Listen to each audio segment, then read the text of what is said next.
warahmatullahi wabarakatuh. Alhamdulillah wa kafa wassalatu wassalamu ala ibadi istafa. Allahumma sholli ala Muhammad wa ala ali Muhammad wa ba'du. Jamaah sekalian, ketika berbicara bagaimana Rasulullah sallallahu alaihi wasallam membangun kesuksesan dari seorang pemuda kemudian menjadi seorang rasul, sesungguhnya bukanlah perkara yang sulit untuk kita pahami, tapi masalahnya adalah barangkali kekurangan maklumat kita tentang bagaimana Rasul membimbing kita, ataupun Allah menjadikan Rasulullah, membentuk Rasul Sallallahu Alaihi Wasallam menjadi manusia yang berkarakter semenjak dari lahir, dari awal lagi sampai kepada kerasulannya. Yang membuat Rasulullah menjadi berkarakter sebetulnya adalah iman ataupun akidah. Jadi bagaimana Allah menyuruh agar Rasulullah Shallallahu Alaihi Wasallam berdakwah juga dan juga dibina oleh Allah. Yang pertama kali adalah akidah, iman. Dan tantangan daripada iman itu cukup berat. Anggap saja kalau Rasulullah memperbaiki kita melalui akhlak, agar berakhlak baik, tentu kaum kafir Quraisy tidak akan menghalanginya. Karena apa? Karena tidak banyak benturan. Tapi kalau akidah jelas benturannya hampir mayoritas. Karena yang menyimpang di masyarakat Quraisy itu yang pertama adalah akidah. Nah, satu. Atau Rasul kalau masuk berdakwah lewat politik, kalau kita sekarang parpol, mungkin banyak pengikutnya dan sedikit sekali yang akan menentangnya. Karena pada waktu itu Jazirah Arab, khususnya tanah suci Mekah itu Madinah, termasuk Madinah di situ, itu menjadi perebutan antara kekuatan Romawi kemudian kekuatan Persia, dan mereka selalu saling menyerang untuk mendapatkan itu. Dan alangkah kalau Rasulullah masuk melalui momen trik politik, mungkin banyak penyokongnya. Tapi Allah tidak menyuruh. Atau lewat ekonomi, Allah pun tidak menyuruh. Yang pertama kali disuruh iman, akidah. Dan tantangannya cukup berat, seperti yang tertera di situ jelas sekali, sampai ancaman, diancamkan kepada pamannya Abu Talib yang datang dari kaum kafir Quraisy. Kemudian di situ sampai Rasulullah bersiteguh bahwasanya kalau engkau letakkan wahai pamanku matahari di tangan kananku, bulan di tangan kiriku, aku tidak akan berhenti dari berdakwah. Sudah begitu dirayu, datang lagi dirayu dengan apa? Dengan materi. Kalau engkau ingin menjadi raja, kami jadikan engkau raja ya Muhammad. Kalau engkau ingin perempuan yang cantik, tinggal bilang, akan kami carikan. Kalau ingin mendapat harta banyak, tinggal bilang. Rasulullah tidak pernah bergiming, tetap dengan satu, yaitu u'budullah, sembahlah Allah. Sampai kemudian yang terakhir dilakukan embargo. Seluruh Bani Hasyim diembargo oleh orang kafir Quraisy, di mana inti embargonya mereka tidak mau saling menziarahi terhadap keluarga Rasulullah, tidak mau berkawin dengan keluarga Rasulullah, tidak mau berdagang dengan keluarga besar Rasulullah, sampai pun kalau ada kematian tidak mau menguburkan. Rasul tidak pernah bergeming, karena memang karakternya seperti itu yang Allah didik. karakternya tidak pernah bergeming. Kenapa? Karena sesungguhnya iman yang ada pada diri Rasul itulah yang membentuk dirinya menjadi manusia yang kuat. Kenapa kuat? Karena iman. Nah, setelah itu kalau menyangkut iman, maka tidak ada toleransi. Jelas dalam Islam. Dan itu yang dididikan kepada Rasulullah, sehingga Rasul memberi petunjuk kepada kita bagaimana menyikapi iman, menyikapi menyangkut akidah. Memang betul-betul manusia yang punya karakter sejak muda, sejak awal-awal lagi, sehingga karakter itulah yang membentuk lahir kemudian sifat sidik. Karakter iman dibingkai lagi dengan sifat rukun sifat wajib Rasul. Beliau menjadi orang yang sidik, amanah, tabligh, fatona, dibingkai dengan itu. Sidik artinya jujur, jujur dengan dirinya, jujur dengan Allah, jujur dengan masyarakat. Maka Rasulullah dalam kehidupannya memang jujur, putih, bersih.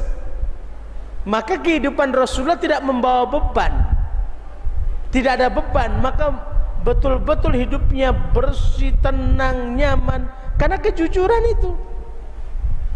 Nah, sebaliknya kalau tidak jujur, maka segala beban kehidupan akan dia bawa. Ini jujur, jujur terhadap dirinya. Yang membuat dia kuat dengan kejujuran iman, didikan Allah iman. Kemudian yang kedua amanah. Rasulullah amin dalam segala hal. Bahkan musuh-musuh beliau orang kafir Quraisy yang begitu memusuhi Rasulullah dalam perkara-perkara penting menyangkut barang, menitipkannya kepada Rasul sallallahu alaihi wasallam.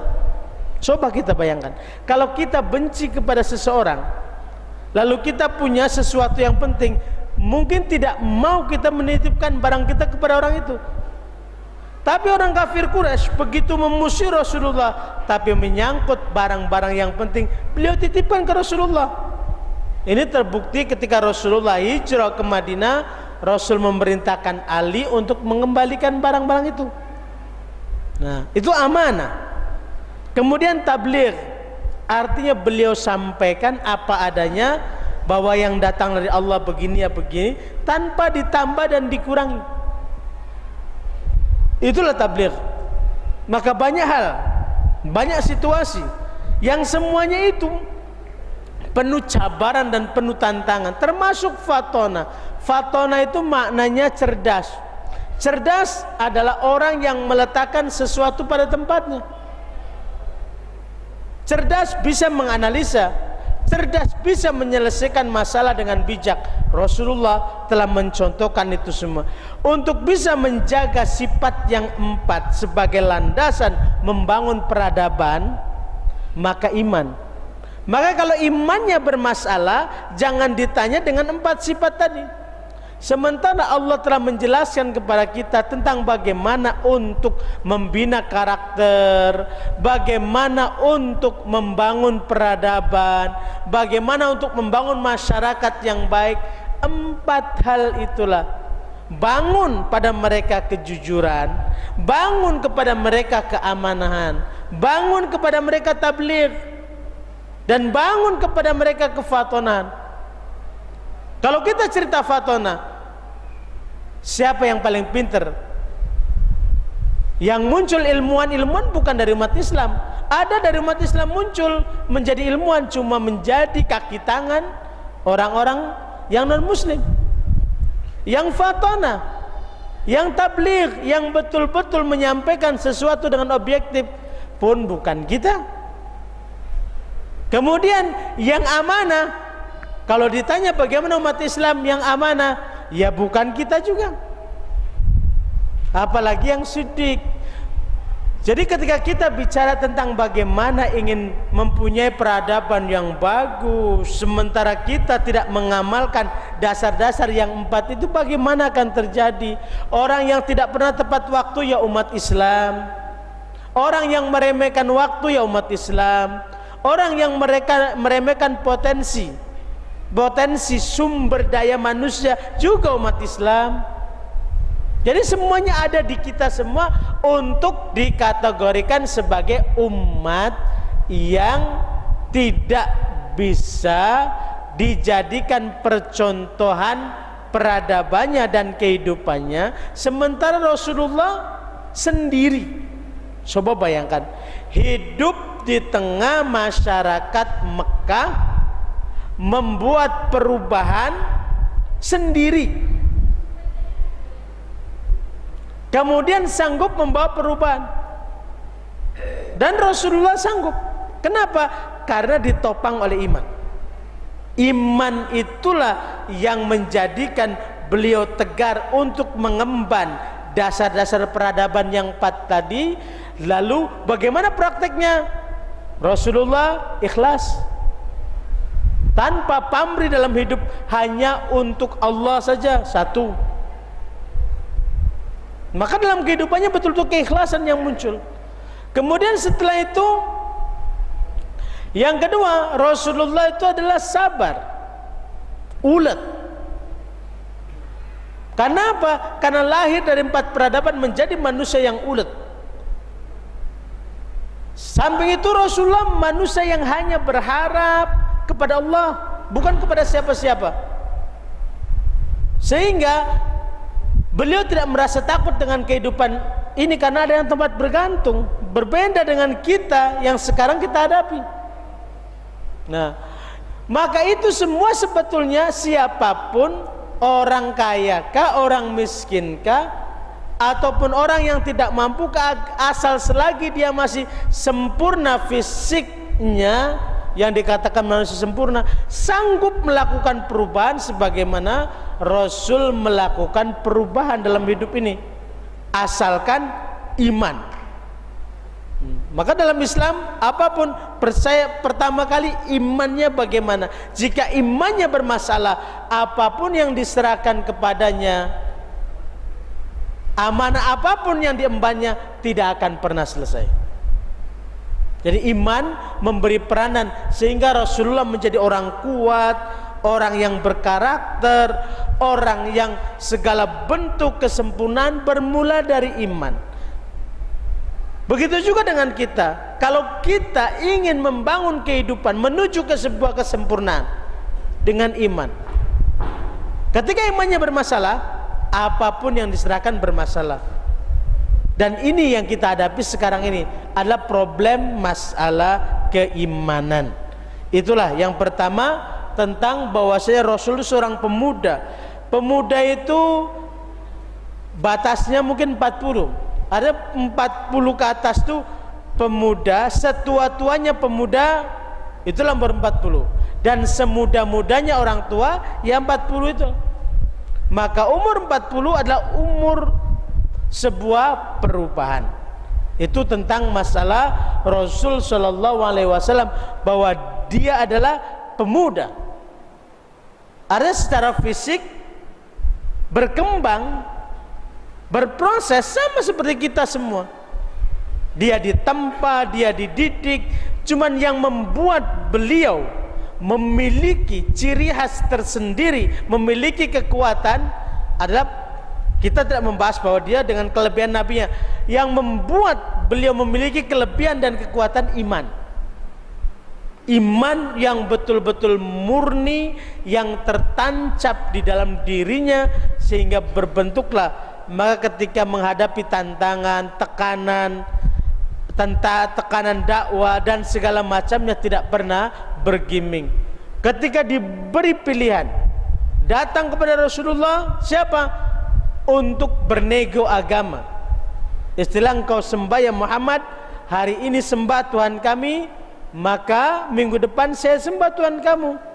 Rasulullah tidak bergeming, langsung Allah turunkan ayat, qul ya ayyuhal kafirun.